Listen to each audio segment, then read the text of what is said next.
Selamat datang kembali. Oke, kali ini kita mau coba bongkar satu buku yang cukup menarik ya. Judulnya Terali dan Tanaman Anggur.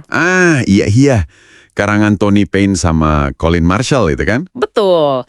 Buku ini tuh ngajak kita mikir ulang soal perintah Yesus yang terkenal banget, amanat agung. Tapi mungkin dari sudut pandangnya agak beda dari biasanya. Menarik. Gimana tuh bedanya? Jadi kalau kita ingat, dulu kan ada kisah William Carey tahun 1792. Waktu itu banyak yang mikir amanat agung di Matius 28, ya udah, cuma buat para rasul zaman dulu aja. Oh iya. Pandangan yang cukup umum waktu itu ya? Nah, Carey ini nggak setuju. Pandangannya itu yang katanya memicu gerakan misi modern. Emang fokus utamanya di teks Matius 28 ayat 18-20 itu ya? Iya, persis. Nah, di situ kan Yesus mulai dengan klaim yang wah dahsyat banget. Semua kuasa di surga dan di bumi udah diberikan kepadaku.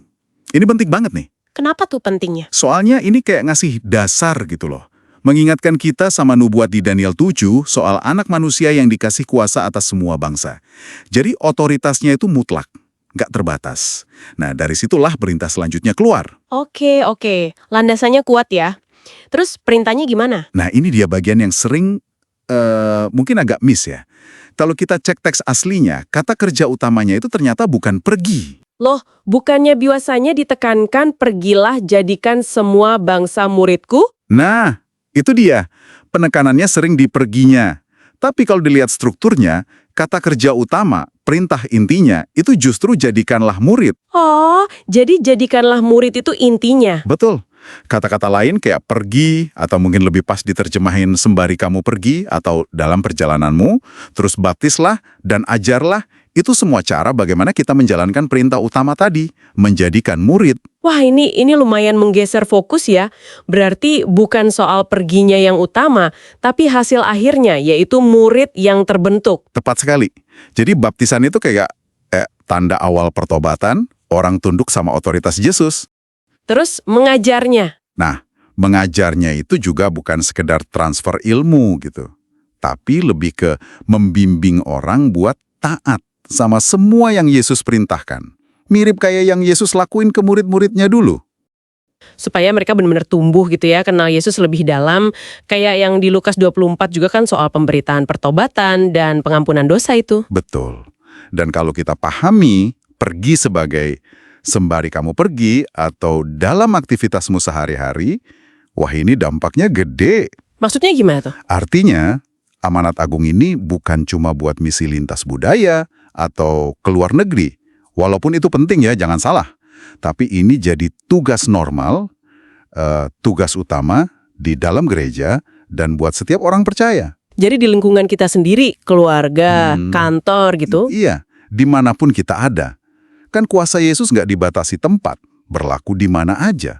Jadi panggilan menjadikan murid itu ya di situ, di keseharian kita. Wah, oke. Berarti ini kayak semacam tugas berantai gitu ya. Murid yang pertama diminta jadiin murid. Iya. Terus murid yang baru ini karena diajarin taat sama semua ajaran Yesus, ya dia juga harus taat sama perintah buat jadiin murid lagi kan? Persis. Terus aja gitu. Turun-temurun sampai akhir zaman, kata Yesus. Don Carson juga dikutip di buku ini kan. Dia bilang perintah ini dikasih ke murid dalam kapasitas mereka sebagai murid. Jadi contoh buat semua murid. Jadi simpelnya, kalau kita ngaku murid Yesus, ya kita dipanggil buat jadiin orang lain murid Yesus juga. Gitu ya? Nah, itu dia intinya.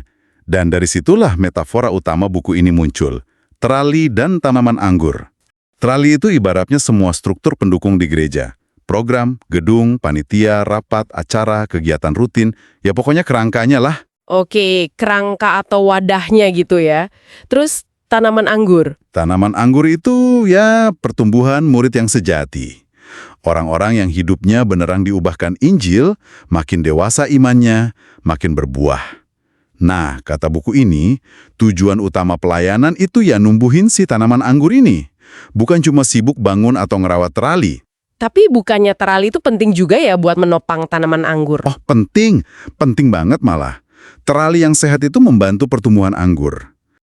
Masalahnya, kata buku ini, seringkali gereja itu tanpa sadar malah fokusnya kebalik.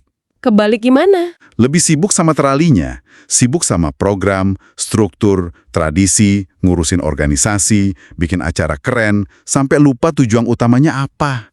Tujuan utamanya tadi, menumbuhkan orang jadi murid Yesus yang matang. Betul, kita bisa kejebak gonta-ganti metode pelayanan terbaru, ikut tren ini itu, tapi esensi pemuridan yang intinya relasi, pendampingan, bantu orang lain bertumbuh dalam ketaatan pada Yesus, itu malah, terabaikan. Ya juga ya. Jadi kita sibuk, tapi belum tentu menghasilkan buah yang sesungguhnya. Pertanyaan pentingnya jadi, kesibukan kita ini lagi numbuhin tanaman anggur, atau jangan-jangan kita cuma lagi ngerawat trali aja ya? Gimana bedainnya coba? Nah, itu dia tantangannya. Perlu refleksi jujur kayaknya. Oke, jadi kalau kita rangkum nih ya, intisari utama dari buku ini tuh penekanan yang kuat banget soal pemuridan. Amanat Agung itu dilihat bukan tugas khusus buat segelintir orang, tapi panggilan universal buat kita semua, pengikut Kristus. Iya, panggilan buat aktif terlibat, jadiin orang lain murid Yesus.